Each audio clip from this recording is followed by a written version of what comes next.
And now finally here we are. Welcome to episode 1 of the big stories. Hii itakuwa mbaya. Hii itakuwa mbaya. I promise you hii itakuwa noma. Hii itakuwa noma. Ndo tunaanza, najua ndo tunaanza. Channel ni mpya. Haina subscribers. So make sure tafadhali before tuanze kuwatch, make sure you subscribe. Manake zile story nitakuwa nawachapia hapa. Wallahi zile story nitakuwa nawaletea. Mtapenda. Na by the way hata sijajiintroduce. Wananiitanga nani? Lakini before nijiintroduce, tafadhali make sure you subscribe. Haya, turudi kwa introduction. Wananiitanga nani by the way? No mazana. Wananiitanga daktari. Sijui kwa nini. Ni wa mitishamba, ni wa mapenzi, ni wa hospitali, lakini I don't care. Bora daktari. So mimi wananiita Obedi daktari. Na sasa sikiza niwape tiba. Hapa.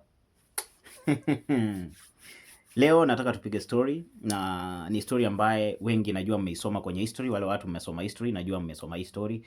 Labda umesoma kwa mtandao, labda umesoma kwa magazine and all those kind of things. Lakini sasa nataka niwachapie story. Ni story gani nawachapia leo? Leo nawachapia story ya jamaa anaitwa Tom Mboya. Tom Mboya. Tom Mboya ni nani? Alizaliwa wapi? Babake alikuwa nani? Mamake alikuwa nani? Kama unataka kujua, sasa huko na mimi hapa daktari. Ndio maana wananiita daktari. Nataka niwachapie story ya Tom Mboya. And of course wengi mnajua Tom Mboya aliassassinatiwa in the year 1969. Na bado hawajawahi kuwa clear waseme ni kwa nini alikuwa assassinated, but inasemekana kwamba ilikuwa politically, but mimi I don't want to dive into that because I'm not mimi sio mtu wa kufanya uchunguzi na kufanya upelelezi. Nitaiacha tu venye iko. So first of all, acha tuweze kujua kwamba Tom Mboya alizaliwa wapi. So Tom Mboya alizaliwa place fulani hapo karibu na Thika. Hiyo time akizaliwa budake na mamake walikuwa wanafanya kazi kwa shamba ya mzungu. So kuna mzungu alikuwa na Saiso Farm, na saa hiyo Saiso Farm ilikuwa unaona hapo kwenye kuna Juja Farm area sahi. Hapo ndo hiyo ilikuwa hiyo mzungu. So hiyo mzungu alikuwa anaitwa Sir William Northrop Macmillan. So Sir William Northrop Macmillan ndo budake na masake Tom Mboya walikuwa wanafanya kazi. So Tom Mboya alizaliwa the year 1930. So after amezaliwa akiwa 9 years, before tuende kwa 9 years turudi nyuma. So after alizaliwa mamake na budake walikuja wakazaa watoto wengine. So kwa walikuwa watoto 7. So walikuwa vijana 5 na wasichana 2. So akiwa 9 years babake alimtuma kwa mission school. Unajua kitambo wakati wa colonial period, kulikuwa na missionaries of course walikuwa wamekam. So sometimes ulikuwa unapata mtoto anatumwa kwa mission, kwanza unaenda kufunzwa mambo na Mungu nini mambo na mission na hizo vitu zote. So akiwa 9 years alitumwa kusomea mambo na mission. Alitumwa kwa mission school pale Ukambani, ni Ukambani area.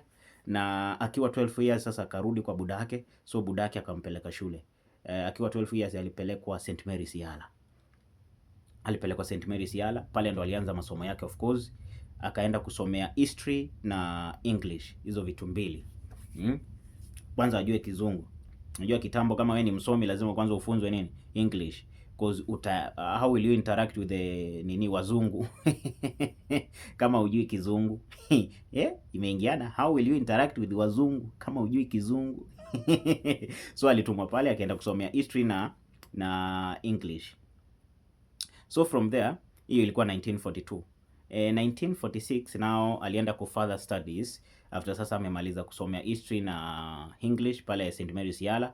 Akapelekwa kwa shule ilikuwa inaitwa the Holy Ghost College. Holy Ghost College ambao sasa ni Mang'u High School. Unaona hiyo Mang'u High School? So in the year 1946 ilikuwa inajulikana kama Holy Ghost College. So pale ndo alienda akasoma masomo yake. Akasoma akamaliza. Later alienda akasomea of course Kole.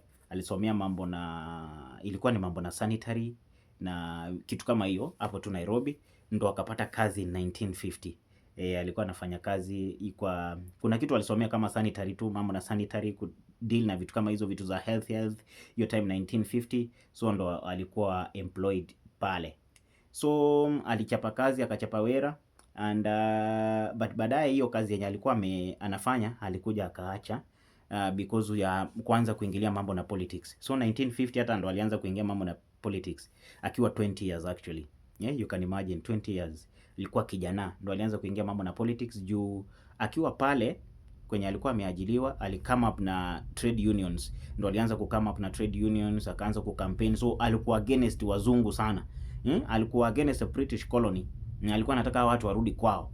So hapo ndo alianza mambo na politics, akaanza kuleta hizi trade unions. Baadaye employer wake akaangalia yule mzungu, akacheki, akaona huyu kijana huyu atakuja kunimaliza. So before amumalizie, jamaa akaresign. So akasema hii kazi yako by the way mimi siitaki. So acha nifanye mambo yangu. Lakini unajua juu alikuwa msomi, alipata tu kazi nyingine tu na hiyo mambo na trade union, so alikuwa anafanya vitu zake. So jamaa alichapa wera 1953. Mkumbuke ndo sasa Jomo Kenyatta na politicians wengine walishikwa. Mnakumbuka the Kapenguria 6? Sasa ndo walishikwa. So hiyo time Kenyatta wakishikwa, walikuwa wameanza campaign ya kuwa against colony, na hiyo time ndo kulikuwa na Mau Mau War. Mnakumbuka hiyo time ya Mau Mau War 1953? So hiyo time ndo walishikwa, na Kenyatta na wenzake walikuwa wamecome up na ilikuwa inaitwa Kenya African Union, KAU. Hiyo time ndo walikuwa wameitengeneza, ilikuwa against the British colony. So hiyo time ndo kukatokea vita ya Mau Mau nini, Kenyatta na wenzake wakatiwa mbaloni. So wakati walishikwa, wakaambia huyu jamaa Tom Mboya kushikwa hiyo time. Wakamwambia ni aje mse, unacheki sisi tumeshikwa. So wewe kitu tutafanya, endelea na hii campaign. Endelea na hii KAU sasa tumekuachia wewe, uendelee ndo wazungu wafanya nini? Warudi kwao. So wakati walishikwa wakaenda nani? Tom Mboya akaendelea na ile campaign ya wazungu kurudi kwao. Lakini later hiyo KAU ilikuja ikatupiliwa mbali. So wakati ilitupiliwa mbali, Tom Mboya hakukwama hapo. Akaona ni aje, si mmebani KAU, lakini mimi sitaacha. Si akarudi kwa trade union, akaendelea na kazi yake ya kucampaign. Hiyo time alikuwa anafanya meetings, ameenda paka pale Washington amepiga campaign, ameenda London amepiga makampaign hiyo time akiwa against wazungu, kwa sababu walikuwa anataka Kenya ipate independence yao hiyo time. So kumbuka wale wengine wameshikwa wako ndani. So wameacha nani? Wameacha jamaa hapa nje, yeye ndo anang'ang'ana. So amepiga ikafika 1956.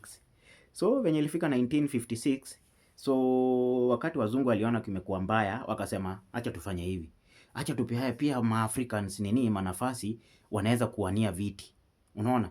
So hiyo ndo time nani alipata opportunity, akaenda kawania kiti, akapata tu hapo Nairobi. So walikuwa bado yeye ako na kiti pale, anaweza ingia kwenye meeting pale, wana discuss hizo vitu. Sasa ilikuwa kama ya ubunge, lakini hiyo time sasa si kama members of parliament, lakini walikuwa wanaingia hapo kwa hizo congress manini, pia wanaweza kutetea ma-Africans. So hiyo time walikuwa I think Africans walikuwa wamepewa viti 8 peke yake. Hii kitu ilisumbua Tom Mboya sana. Sema wanatuona aje, kwani anatuona mafala aje anatupea viti 8? Hapana. So alianza pia kupinga hiyo, akaanza kuleta noma. Lakini hiyo time pia akiwa politicians ndo alianza kupigania akina Kenyatta wakaweze kufunguliwa. Juu the Kapenguria 6 bado walikuwa wameshikwa, walikuwa wako ndani. So aliendelea na kampeni ya kuwapigania, anafanya meetings, anaenda London, anaenda wapi. Aling'ang'ana sana. Huyu jamaa alikuwa hero. Tom Mboya alikuwa hero. Aling'ang'ana sana. Akisema Kenyatta lazima aachiliwe na wengine wenye walishikwa lazima waachiliwe nini akipingana. Na hiyo time pia ndo ikifika 1960 ndo alikuja akapewa nafasi 81 sasa za watu kuenda kusomea ng'ambo. Akapewa nafasi 81. So unaona hiyo time ndo budake Barack Obama. Unaona Barack Obama, budake hiyo time ndo alipata nafasi ya kwenda US kupitia hiyo scholarship yenye Tom Mboya alikuwa ameng'ang'ania, akasema watu waende majuu, waende kusoma, waende kufanya kazi huko. So budake Barack Obama ambaye walikuwa anajulikana kama Barack Obama senior, hiyo time ndo alipata scholarship ya kwenda USA. Unaona? So unaona hata Tom Mboya ndo sababu ya Barack Obama alienda akakuwa president pale. So were it not because of Tom Mboya, budake angeenda labda angewahi kuwa president huko majuu. Ushaelewa? So hiyo time ndo alipigana sana. Au ma-Africans wakapata hizo scholarship, wakaenda pale kusomea pale, wengine wakaishi pale, kama babake Barack alienda pale, babake Obama alienda pale, kapata mzungu akamuoa, ndo wakazaa Obama.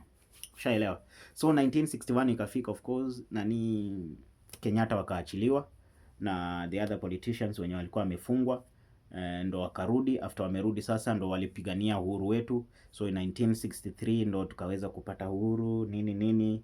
Hiyo time sasa ndo nani alifanywa minister. Lakini wakitoka 1961 akina babake Unye, akina Kenyatta wakitolewa ndani, walikuja sasa ndo wakaunda KANU. KANU sasa ndo iliundwa na SG wa kwanza wa KANU alikuwa ni Tom Mboya. Unaona, the secretary general, the first secretary general of KANU was Tom Mboya. Hiyo time wakiunda KANU. So after wameunda KANU ndo walikuja wakapata independence. After wamepata independence, of course, sasa nani akakuwa prime minister 1963. Kenyatta akakuwa prime minister 1963. Hiyo time sasa alichagua Tom Mboya akasimamia ile inaitangwa, alikuwa kwa hiyo panel ya My Economist. Unaona wale watu wanasimamia economy nini, mambo na mabudget nini, alikuwa hapo. But of course 1964 sasa, wakati sasa Kenya ilifanywa, wakati sasa unaona sasa ile mambo na prime minister iliisha, sasa ikakuwa ni president. Wakati wanahitaji kwa kizungu ilifanywa republic kama kitu kama hiyo. So after that 1964 ndo sasa akapewa member of parliament of Nairobi Central. Ilikuwa inaitwa Nairobi Central back then, ambao sasa inaitwa Kamkunji. Unaona hiyo Kamkunji constituency kitambo ilikuwa inaitwa Nairobi Central. So akafanywa MP hapo, lakini bado alikuwa minister hiyo time. Unajua si kama kitambo, si kama sasa, yani serikali ya sasa unapata kama wewe ni minister uweze kuwa, kama wewe ni MP uweze kuwa minister. Hiyo time ilikuwa unaweza jago, unaweza piga hapa na unaweza piga hapa. So hiyo time bado alikuwa minister wa mambo na economics. Na hiyo time later hiyo nini ilikuja ikapewa Charles Njonjo akiwa na assistant wake. Of course assistant wake alikuwa Mwai Kibaki back then. Alafu hiyo position ilikuja ikapewa Mwai Kibaki. So nani alisukuma hapo na akapiga kazi hapo, Kenyatta akiwa president nini. But later in 1969 akiwa 38 years of age ndo aliassassinatiwa hapo Nairobi Mazee CBD hapo Moi Avenue, akienda chemist. Alikuwa ameenda chemist pale ndo jamaa alitokea. Jamaa alikuwa anaitwa somebody Njoroge, ndo alitokea hapo akamuassassinate Mazee. Ikakuwa ni mbaya sana. Huyu jamaa later alishikwa akapelekwa ndani. After kupelekwa ndani makesi zikakuwa, alafu jamaa baadaye alikuja akahukumiwa akakuwa hanged, akanyongwa Mazee. Baadaye before hata jamaa nyongwe, kuna statement alimake yenye ileta a lot of controversy. Alisema, why can't you not go for the big man? Mbona msiendee the big man mwenye alikuwa amenituma ni nyuri huyu jamaa? Ushaelewa? So hiyo statement ileta controversy sana, and ikakuwa kwamba Tom Mboya alikuwa assassinated na ni political cause jamaa wakati alimake hiyo statement ya kusema why can't you go for the big man. So ilisemekana kwamba ni mtu alikuwa kwa serikali mkubwa ndo alikuwa ameplan hiyo assassination. So huyo jamaa wakati alitoa hiyo statement akaaniwa. Hiyo story kwa hivyo. Lakini wakati Tom Mboya aliassassinatiwa, watu waliandamana sana. Kulikuwa na riot Nairobi nini, watu walikasirika sana kwa sababu jamaa alikuwa mtu wa watu. Imagine huyu jamaa amepigana Mazee. Wakati Kenyatta wamefungwa, wamepigana mpaka majamaa wameachiliwa, wamesema no, you have to release Kenyatta and the Kapenguria 6 nini. Wamemwacha pale, wameshikwa wako ndani, lakini wakamwambia wewe endelea. Endelea kupigania uhuru wakati sisi tuko pale ndani tumeshikwa. Akaendelea kupigana. Unaona, so ndo maana hata wakati alikufa alifanywa send off fulani ya kinoma sana, na ndo statue yake ikawekwa hapo Nairobi, hapo Nairobi. Alafu kuna ka street kalikuwa kanaitwa Victoria Street, baadaye ikakuja ikanamiwa Tom Mboya Street. So kama unapita pale Tom Mboya Street unajua hapo. Alafu kuna statue yake hapo Moi Avenue nini. So hapo ndo aliassassinatiwa Mazee. Ilikuwa noma sana. Jamaa aliassassinatiwa akiwa 38 years, hata hakuwa amefika 40 Mazee, ndo alikuwa hata ameanza.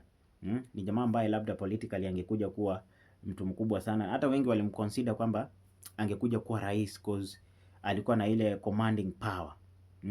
Alikuwa na command na alikuwa na wafuasi wengi sana. Ndio maana hata wakati alidedi Mazee kulitokea riots nini, watu walivunja maduka, watu walifanya mavitu pale.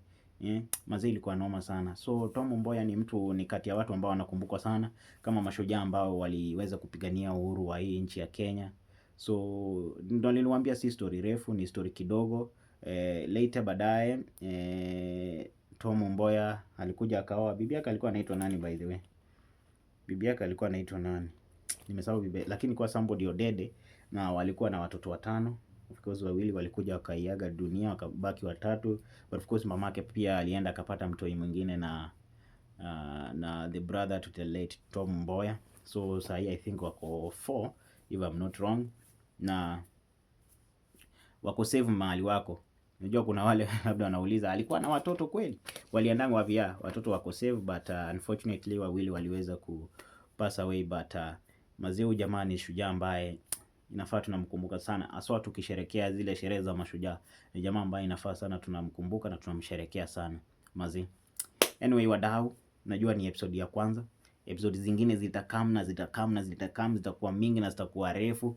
Niliona tu nianze na history fupi, ndo at least mazee muweze kusubscribe pale, ndo muweze kuprepare for more to come mazee. Mambo itakuwa noma mazee. Subscribe, keep on subscribing na hiyo notification. Kuna kale ka alama ka kengele by the way, musikose kuponyeza. Kujua ile ukiponyeza nikiachia kitu hivi ndo mnaipata. Next time leta story noma, sitakuwa story refu sana. Mambo noma, mambo na robberies, mambo na mysteries, stories zenye zimeifanyika nini zote, all categories mimi nitakuwa nawaletea hapa. So keep tuned, keep on subscribing. Mengi na kama mazee.